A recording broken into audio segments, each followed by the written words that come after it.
Hello everyone. तो स्वागत है आपका मेरे यूट्यूब चैनल होप स्टडी में। ठीक है, तो जैसे कि मैं वाक्य के बारे में मैंने पिछली क्लासेस में आपको वाक्य पढ़ाए, उसके बाद मैंने संज्ञा शब्दों के बारे में आपको पढ़ाया कि संज्ञा क्या होती है, संज्ञा के क्या प्रकार होते हैं। तो हिंदी व्याकरण के अंतर्गत मैंने इस सीरीज में आज एक नया टॉपिक जो संज्ञा और सर्वनाम के बाद विशेषण, एक नया टॉपिक मैंने आज स्टार्ट किया है। तो इसके बारे में हम आज जानेंगे कि विशेषण क्या होता है। ठीक है, विशेषण कितने प्रकार के होते हैं और विशेषण से किस प्रकार के क्वेश्चन आपके एग्जाम्स में आते हैं। ठीक है, तो सबसे पहले आज जैसे कि मैंने यहाँ पे लिखा है विशेषण। ठीक है, तो विशेषण को हम इंग्लिश में एडजेक्टिव भी कहते हैं। देखिए, जैसे कि मैं पहले भी आप लोगों से बोलता हूं कि यहाँ पर पढ़ाने का सिर्फ और सिर्फ एक ही मकसद है कि आपकी समझ तक इन चीज़ों का पहुंचना। ठीक है, अगर आपको ये विशेषण समझ में आएगा तो आप इससे रिलेटेड जितने भी इसके प्रकार हैं और उनके एग्जाम्पल को आप आराम से एग्जाम में क्या कर पाओगे, सही कर पाओगे कि कौन से प्रकार का विशेषण है, ये क्या है। तो सबसे पहले हम विशेषण को समझते हैं कि विशेषण आखिर है क्या। ठीक है, देखिए, विशेषण को अगर मैं शाब्दिक अर्थों में या आम बोलचाल की भाषा में इसकी बात करूं तो विशेषण इस प्रकार की एक चीज होती है जो मतलब किसी भी व्यक्ति, किसी भी वस्तु की विशेषता को बताता है। ठीक है, जो किसी व्यक्ति या किसी वस्तु की विशेषता को बताता है। अब किसी की विशेषता क्या हो सकती है? कोई लंबाई, कोई लंबा हो सकता है, कोई चौड़ा हो सकता है, कोई छोटा हो सकता है, कोई गोरा हो सकता है, कोई काला हो सकता है। ठीक है, तो ये सारी जो विशेषताएं हैं वो हम इस विशेषण के अंतर्गत पढ़ते हैं हिंदी व्याकरण में। ठीक है, अब जैसे कि किताबी जो परिभाषा इसकी है, ठीक है, विशेषण के बारे में आप बचपन से पढ़ते आ रहे होंगे कि संज्ञा और सर्वनाम की विशेषता बताने वाले को, देखो संज्ञा और सर्वनाम, ठीक है, इन दोनों चीजों के बारे में मैं आपको पहले ही बता चुका हूं कि क्या संज्ञा है और क्या सर्वनाम है। अगर आपने संज्ञा और सर्वनाम से रिलेटेड वीडियो नहीं देखी है तो डिस्क्रिप्शन बॉक्स में इन दोनों का लिंक है। ठीक है, तो आप प्लीज जाइए और उसको देखिए ताकि आपको विशेषण वाला टॉपिक अच्छे से ज्यादा समझ आए। तो अब हम आते हैं इसकी परिभाषा की तरफ। देखिए, संज्ञा और सर्वनाम की विशेषता बताने वाले को की विशेषता, ठीक है, संज्ञा और सर्वनाम की विशेषता बताने वाले को है, विशेषता बताने वाले को हम क्या कहेंगे? हमारा विशेषण या एडजेक्टिव कहेंगे, सबसे पहली चीज। दूसरी चीज कि अब संज्ञा किसी का नाम हो सकता है, कोई स्थान हो सकता है या कोई चीज हो सकती है। सर्वनाम हो सकता है कि जो संज्ञा के जगह पे हम प्रयुक्त करते हैं। ठीक है, अगर मैं विशेषण का एक एग्जांपल लिखूं संज्ञा से रिलेटेड की राम एक सुंदर लड़का है। ठीक है, तो राम हो गई हमारी यहां पे संज्ञा, ठीक है, और सुंदर, सुंदर होना होगी राम की विशेषता। ठीक है, सुंदर होना हो गई राम की विशेषता। तो जैसे कि मैंने कहा संज्ञा और सर्वनाम की विशेषता बताने वाले को हम क्या कहेंगे? विशेषण कहेंगे। तो अब इसके बाद देखो, यहां तक सबको पता होता है क्योंकि बेसिक क्लास में हम यहां तक देख लेते हैं, लेकिन कंपटीशन पॉइंट ऑफ व्यू से हम इसके प्रकार पढ़ेंगे कि कौन से इसके भेद होते हैं, किस प्रकार से इसके मतलब प्रकारों से क्वेश्चन आते हैं, तो वो चीज हम देखेंगे। ठीक है, तो अब हम बात करते हैं विशेषण के प्रकारों के बारे में। सबसे पहली चीज कि विशेषण, देखिए विशेषण के अगर आप व्याकरण में देखेंगे तो विशेषण के अगर हम डीप घुसेंगे तो विशेषण के अंदर जाते जाते जब हम पढ़ते हैं तो कई प्रकार के विशेषण सामने आते हैं, लेकिन मुख्यतः जो मेन है, जो जिस पे हमें फोकस करना है, विशेषण के मुख्यतः 4 प्रकार होते हैं। 4 प्रकार, आप चाहें तो इसे नोट कर सकते हैं। ठीक है, कई बार एग्जामिनर एग्जाम में आपको सिंपल सा एक क्वेश्चन दे देगा कि विशेषण कितने प्रकार के होते हैं, मुख्यतः जरूर जोड़ेगा। तो 4 प्रकार के विशेषण होते हैं मुख्यतः, वही हमने पढ़ने हैं आज। ठीक है, तो विशेषण के 4 प्रकार आपने नोट कर लिए होंगे। अब इसके बाद मैं एक एक करके इनको यहाँ पे नोट करूंगा और इनके बारे में आपको बताऊंगा कि विशेषण क्या होते हैं, विशेषण के क्या प्रकार होते हैं। तो जैसे कि मैंने कहा कि विशेषण के 4 प्रकार मुख्यतः होते हैं, तो मैंने चारों के नाम यहाँ पे लिखे हैं। सबसे पहला सार्वनामिक विशेषण, ठीक है, सार्वनामिक विशेषण, गुणवाचक विशेषण, संख्यावाचक विशेषण तीसरा, और लास्ट हमारा चौथा परिमाणवाचक विशेषण। तो विशेषण का जो कॉन्सेप्ट है और विशेषण से जो एग्जाम्स में या एक जो क्वेश्चन आते हैं वो इन्हीं 4 चीजों के अंतर्गत आपसे पूछे जाते हैं। तो कभी भी आप एग्जाम में इनको देख के घबराएं मत, क्योंकि इसके बाद मैं आपको हर एक चीज इसके बारे में बताऊंगा और मोस्टली यहीं से मतलब आपको क्या मिलेंगे, एग्जाम्स में क्वेश्चन देखने को मिलेंगे। ठीक है, तो सबसे पहले हम बात कर लेते हैं आज अभी सार्वनामिक विशेषण के बारे में कि सार्वनामिक विशेषण है क्या। देखिए समझने की कोशिश कीजिएगा, बाकी लिखने के लिए आपके पास बहुत सोर्सेज हैं, ठीक है। सबसे पहली चीज है सार्वनामिक विशेषण। जैसे कि मैंने पिछली वीडियोस में भी और हमेशा ये चीज कहता रहता हूं कि शब्दार्थ वाला पोर्शन अपना मजबूत बनाइए। देखिए सबसे पहले इन शब्दों के अगर आप अर्थ को समझ जाते हैं तो आप आधे से ज्यादा इनके कॉन्सेप्ट समझ जाते हैं, ठीक है। सबसे पहले हम इसी को देख लेते हैं, सार्वनामिक विशेषण। देखो सार्वनामिक विशेषण, अगर आपने पिछली वीडियो देखी होगी तो सार्वनामिक विशेषण से आपको कुछ याद आया होगा, और नहीं याद आया तो आपने ये नाम तो जरूर सुना होगा, सर्वनाम। इसके आगे आया है सर्वनाम, ठीक है।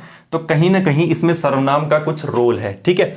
तो सार्वनामिक विशेषण हम किसे कहते हैं, क्या कहते हैं, वो अब हम देखेंगे। देखो सार्वनामिक विशेषण हम उन्हें कहते हैं जिन संज्ञा शब्दों से पहले सार्वनामिक विशेषण सर्वनाम आए, उनको हम सार्वनामिक विशेषण के अंतर्गत रखते हैं। अब देखिए कैसे, मैंने कहा संज्ञा शब्द से पहले, संज्ञा शब्द से पहले, संज्ञा शब्द से पहले क्या आएगा, सर्वनाम आएगा। क्या आएगा, सर्वनाम आएगा। जैसे कि सार्वनामिक विशेषण, संज्ञा शब्द से पहले सर्वनाम आए, ठीक है। मतलब सार्वनामिक विशेषण वो वाक्य होंगे, उस वाक्य में विशेषता बताई जाएगी जहां पर संज्ञा शब्द से पहले सर्वनाम आए, ठीक है। अब यह कैसा हो सकता है, इसके एग्जांपल कैसे हो सकते हैं, देखो यह घर मेरा है, ठीक है। अब एक सरल वाक्य है, एक वाक्य है, ठीक है, यह घर मेरा है। देखिए अब मैंने कहा कि संज्ञा शब्दों से पहले, देखो संज्ञा शब्द इसमें कौन सा है, घर, ठीक है। घर क्या है, संज्ञा शब्द है। अब जो यहां पे यह आया है, ये क्या है, हमारा सर्वनाम है, ठीक है। तो संज्ञा शब्दों से पहले सर्वनाम जहां पर आए उसको हम कहेंगे सार्वनामिक विशेषण। यह घर मेरा है, ठीक है, या वह किताब अच्छी है, वह किताब अच्छी है, ठीक है। तो यहां पर फिर से वही कि संज्ञा शब्द है किताब और उससे पहले आया है वह, ठीक है।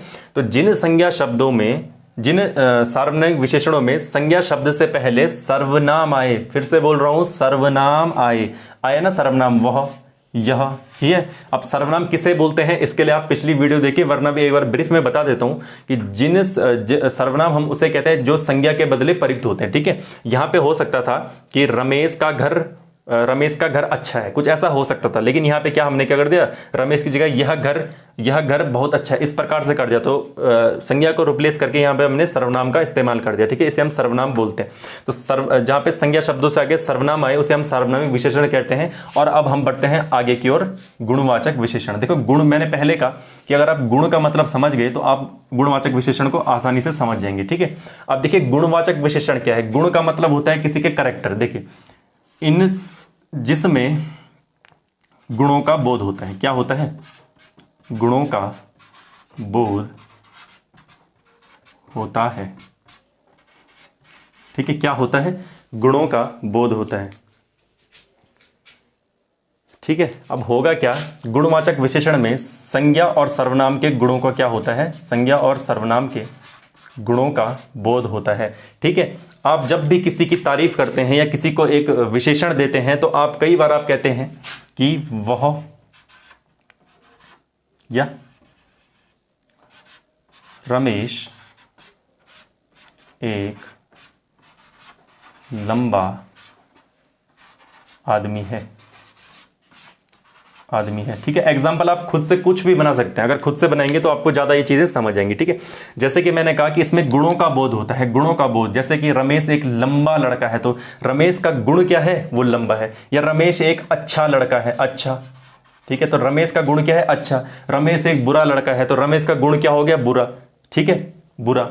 इसी प्रकार इसमें और भी चीजें आ सकती हैं कि जैसे कि लाल कलर, पीला कलर, नीला कलर, ये किस चीज के गुण हैं, ये रंगों के गुण हैं। तो गुणवाचक विशेषण को भी हम कई प्रकारों में पढ़ते हैं, जिसमें कालबोधक, जिसमें ये पता चलता है जैसे रात, दिन, सुबह, परसों, नरसों, आज, ठीक है। उसी प्रकार रंगबोधक में हम कलरों के बारे में पढ़ते हैं, रंगों के बारे में, लाल, पीला, नीला, हरा, ठीक है। उसके बाद दशाबोधक में हम पढ़ते हैं कोई मोटा है, पतला है, छोटा है, जवान है, बूढ़ा, ये दशा हो गई, ठीक है। दशावादक ये गुण है, ठीक है। इसके बाद हम पढ़ते हैं आकार बोधक, ठीक है। आकार बोधक में कि जैसे रोटी गोल है, क्या है, रोटी गोल है, तो ये आकार बोधक विशेषण हो गया। क्या हो गया? आकार बोधक विशेषण। या कॉपी आयताकार है, या कोई भी ऐसी चीज जिसमें आकार से रिलेटेड बात हो रही हो, तो वो विशेषण कौन सा होगा?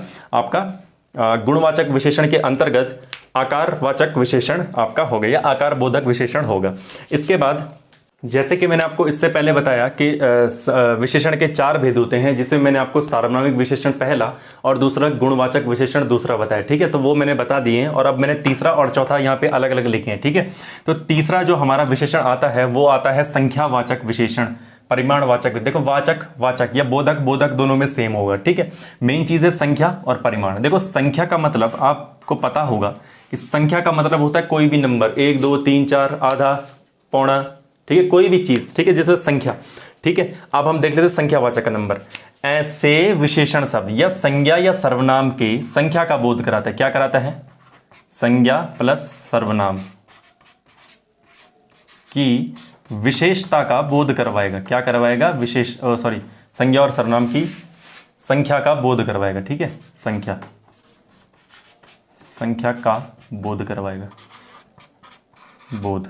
ठीक है, बाकी इसकी पूरी डेफिनेशन के लिए बहुत सोर्सेज हैं, आप इंटरनेट से लिखिए, हिंदी लूसेंट से लिखिए, कहीं किसी और जगह से लिखिए, लेकिन जो कॉन्सेप्ट है वो आपको यहीं पे समझ आएगा, इसके अलावा कहीं समझ नहीं आएगा अगर आपने यहाँ पे अच्छे से ध्यान दिया। ठीक है, देखो संख्यावाचक सर्वनाम विशेषण में मैंने कहा कि संज्ञा और सर्वनाम की संख्या का बोध कराएगा। अब संज्ञा कोई भी हो सकता है, लोग हो सकते हैं, कुछ भी हो सकता है ना, सर्वनाम भी हो सकता है संज्ञा की जगह जो हम यूज करते हैं। 1 2 3 4 10 20 100 50 जितनी भी संख्याएं आपने सुनी है, देखी है, ठीक है, वो सारी संख्याओं को जो हमें बोध होगा वो संख्यावाचक विशेषण के अंतर्गत होगा। ठीक है, अब जब हम संख्यावाचक, अच्छा चलो इसका एक एग्जांपल लिख लेते हैं। 20 आदमी थे, क्या थे? चलो 20 आदमी थे, या एक आम दे दो, 20 आदमी थे। ठीक है, तो यहां पे जो 20 जो आपने देखा एक संख्या है ना, मैथ्स की संख्या है, तो संख्यावाचक विशेषण में आएगा। अब इसको बताने का एक दूसरा रीजन है कि इसके अंतर्गत संख्यावाचक को भी हम 2 प्रकारों में पढ़ते हैं। ठीक है, एक है निश्चित संख्यावाचक। क्या?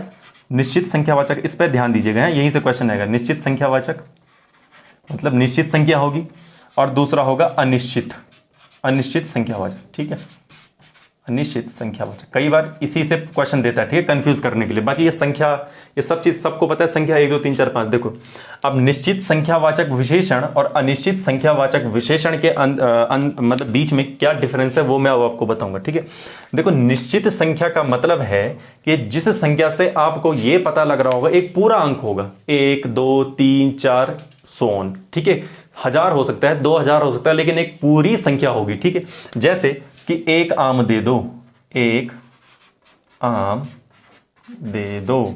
ठीक है, एक आम दे दो। निश्चित संख्यावाचक विशेषण में वह विशेषण शब्द आएंगे जो संज्ञा और सर्वनाम की संख्या का, निश्चित संख्या का बोध कराएंगे। निश्चित संख्या का, 1 20 1000 100 200 कुछ भी हो सकता है। अब आते हैं अनिश्चित संख्या के वाचक। देखो अब अनिश्चित संख्या क्या चीज है? अनिश्चित संख्यावाचक विशेषण में संख्याओं निश्चित नहीं होगी, संख्या निश्चित नहीं होगी। जैसे यहाँ पे 1 20 है, यहाँ पे 1 2 3 वाली संख्या नहीं होगी। इसमें आपको नहीं पता चलेगा कि एक प्रॉपर संख्या नहीं होगी। ठीक है, कि मैंने कहा कुछ आम दे दो, कुछ आम दे दो, यही एग्जाम्पल को मैं अनिश्चित संख्यावाचक में कर रहा हूं। है कुछ आम दे दो। अब देखो एक आम दे दो निश्चित संख्या है, कुछ आम दे दो नहीं पता कितने आम मांग रहा है, कितने आम मांग रहा है, 1 मांग रहा है, 2 मांग रहा है, 3 मांग रहा है, 4 मांग रहा है, 5 मांग रहा है, हमें नहीं पता।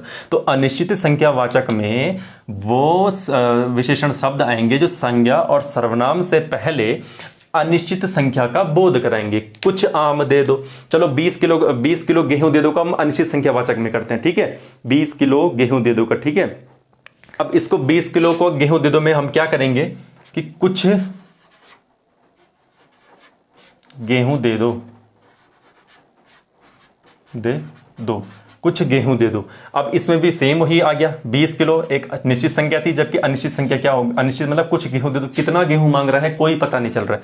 तो अनिश्चित संख्यावाचक में इस प्रकार अनिश्चित संख्या का बोध होगा, कुछ। ठीक है, कुछ भी हो सकता है इसके अलावा। ठीक है, तो आशा करता हूं कि संख्यावाचक आपको समझ में आ गया होगा। अगर नहीं आया है तो आप पीछे जाइए और वीडियो को देखिए फिर से इसको। ठीक है, बड़े अच्छे से आपको समझ में आ जाएगा। अब हम नेक्स्ट देखते हैं परिमाणवाचक। ठीक है, देखो नाम से ही पता लग रहा है परिमाण। एक होता है परिणाम, क्या होता है? एक होता है परिणाम और एक होता है परिमाण। परिमाण, ठीक है। इन दोनों में कंफ्यूज कभी मत कीजिएगा, जल्दीबाजी में परिमाण को परिणाम मत पढ़ लीजिएगा, ये परिमाण है, ठीक है। देखिए परिणाम का मतलब होता है जब रिजल्ट, ठीक है, किसी भी चीज का रिजल्ट, आपका जब रिजल्ट आता है तो उसे हम कहेंगे परिणाम। लेकिन जो परिमाण है, परिमाण का मतलब है क्वांटिटी, कितनी मात्रा। परिमाण का मतलब हो सकता है मात्रा, मात्रा, ठीक है। अब मात्रा का मतलब क्या है, ये वाली मात्रा नहीं जो हिंदी में लगाते हैं, जैसे 100 के ऊपर ए लगा दी, ये मात्रा नहीं। परिमाण का मतलब है क्वांटिटी, कितनी क्वांटिटी में आपके पास कोई चीज है, ठीक है। तो परिमाणवाचक विशेषणों में संज्ञा, सबसे पहली चीज संज्ञा प्लस सर्वनाम के परिमाण का बोध करवाएगा। किसका बोध कराएगा जी? परिमाण का। परिमाण का मतलब चलो इसे और आसान बनाते हैं, मात्रा का बोध करवाएगा, ठीक है। परिमाण का बोध होगा, लिख लेते हैं। परिमाण का बोध मतलब संज्ञा कितनी मात्रा में है, संज्ञा का क्या परिमाण है, या सर्वनाम का क्या परिमाण है, उसका जो बोध कराएगा परिमाणवाचक विशेषण के अंतर्गत हम ये चीज पढ़ेंगे, ठीक है। जैसे इसका एक छोटा सा एग्जांपल ले लेते हैं, यहीं पे ही एग्जांपल इसका ले लेते हैं। 10 लड़के थे, 10 लड़के थे। बोलने का क्या मतलब है? 10 लड़के थे, या 10 किलो गेहूं दे दो, 10 किलो गेहूं दे दो, ठीक है। तो ये 10 लड़के थे, 10 किलो गेहूं दे दो, तो ये किलोग्राम जो हमें बता रहा है ना, 10 किलो गेहूं दे दो, ये क्या है? एक परिमाण है। क्या है? परिमाण है, ठीक है। क्या है? परिमाण है। किस चीज का परिमाण है? मात्रा का परिमाण है कि 10 किलोग्राम हमें गेहूं दे दो, ठीक है। इसको भी हम दो भागों में पढ़ते हैं। एक पढ़ते हैं निश्चित परिमाणवाचक या परिमाण बोधक, और दूसरा अनिश्चित परिमाण बोधक। अनिश्चित परिमाण बोधक, ठीक है। वही दोबारा यही वाला कॉन्सेप्ट देखो। निश्चित परिमाण बोधक में क्या होगा? निश्चित परिमाण बोधक में क्या होगा? 10 किलो गेहूं दे दो, 10 किलो गेहूं दे दो, या 50 रुपए दे दो, ठीक है। 10 किलो गेहूं दे दो या 50 रुपए दे दो, ठीक है। अब अनिश्चित मतलब एक निश्चित संख्या का आपको बोध होगा, 10 किलो 50 रुपए, है ना, यही तो है। अब सिर्फ 50 दे दो तो 50 का, तो 50 के पत्थर देने नहीं, रुपए देने हैं। ये क्या है? परिमाण है, परिमाण है, ठीक है। निश्चित परिमाण है 10 किलो 50 रुपए। अब हम देखते हैं अनिश्चित परिमाणवाचक। अब देखो अनिश्चित में क्या है। मैंने कहा कि मैंने आज बहुत सारे आम खाए। क्या खाए? बहुत सारे आम खाए। तो क्या बहुत सारे आम में आपको एक निश्चित परिमाण पता चल रहा है? बहुत सारे नहीं चल रहा है, ठीक है। तो अनिश्चित परिमाण में यही चीजें आएंगी, ठीक है। कि राम ने थोड़ा सा चावल खाया, ठीक है। तो जो यहां पे थोड़ा सा है ये अनिश्चित परिमाण है। अगर ये होता कि राम ने 2 कटोरी चावल खाया, तो 2 कटोरी क्या हो जाता? 2 कटोरी मतलब परिमाण हमारे पास आ जाता, कौन सा वाला? निश्चित वाला परिमाण आ जाता। लेकिन राम ने थोड़ा सा चावल खाया। अब थोड़ा सा उसने 1 कटोरी खाया, 2 कटोरी खाया, राम की कैपेसिटी के अनुसार, है ना, जितना उसने खाया होगा थोड़ा सा, कि उसके लिए थोड़ा सा 1 पतीला है या 1 कटोरा है, ठीक है। तो ये राम ने थोड़ा सा चावल खाया, ये हमें अनिश्चित परिमाण का क्या देता है? संकेत देता है। अनिश्चित परिमाणवाचक विशेषण इसके अंतर्गत आएगा, अनिश्चित परिमाणवाचक। या मैंने बहुत सारा घी खा लिया, मैंने बहुत सारा घी खा लिया, ठीक है। घी खा लिया, वही चीज बहुत सारा अगर ये होता कि मैंने 1 किलो घी खा लिया, तो 1 किलो घी खा लिया निश्चित परिमाणवाचक में आ जाता। मैंने बहुत सारा, कोई निश्चित परिमाण नहीं है, कितना किलो कितना ग्राम क्या कोई निश्चित परिमाण नहीं है। तो बहुत सारा जो आएगा ये आएगा आपका अनिश्चित परिमाण बोधक या अनिश्चित परिमाणवाचक विशेषण के अंतर्गत। तो ये थे आपके विशेषण, जिसे हम इंग्लिश में एडजेक्टिव कहते हैं, कि कितने विशेषण क्या होता है, विशेषण के कितने प्रकार होते हैं, और विशेषणों को हम प्रकारों में किस हिसाब से इनको डिफरेंशिएट करते हैं कि निश्चित क्या है, अनिश्चित क्या है। यहां से क्वेश्चन आने की ज़्यादा संभावनाएं रहती है, क्योंकि संख्यावाचक और परिमाणवाचक को ये 2 भागों में बांट देता है, जिसमें निश्चित संख्या, अनिश्चित संख्या। निश्चित परिमाण, अनिश्चित परिमाण। तो ये चीज़ें आपको अच्छे से देखनी है, ठीक है। तो जब ये समझ आ जाएंगी फिर आप खुद से कुछ इनके एग्जाम्पल कीजिए, ठीक है। जितने एग्जाम्पल करोगे और जितनी प्रैक्टिस करोगे तो आप परफेक्ट होते रहोगे, ठीक है। तो इसी के साथ आज की क्लास करते हैं and thank you so much.